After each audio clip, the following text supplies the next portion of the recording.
আল্লাহ পাক তার প্রতি রহম করুন যে আমার এই কথাগুলোকে অন্যের কাছে পৌঁছে দিবে।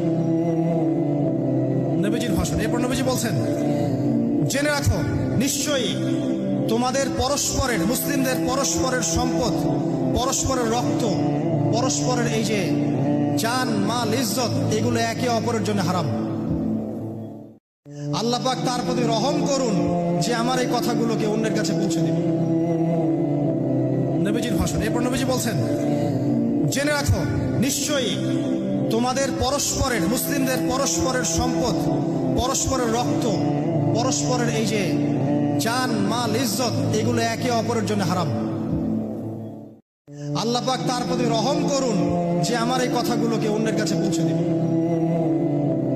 নবীজির ভাষণ, এরপর নবীজি বলছেন, জেনে রাখো নিশ্চয়ই তোমাদের পরস্পরের, মুসলিমদের পরস্পরের সম্পদ, পরস্পরের রক্ত, পরস্পরের এই যে জান মাল ইজ্জত, এগুলো একে অপরের জন্য হারাম। আল্লাহ পাক তার প্রতি রহম করুন যে আমার এই কথাগুলোকে অন্যের কাছে পৌঁছে দিবে।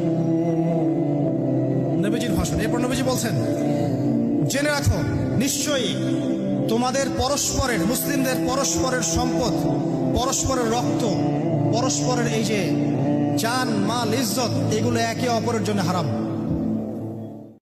আল্লাহ পাক তার প্রতি রহম করুন যে আমার এই কথাগুলোকে অন্যের কাছে পৌঁছে দিবে।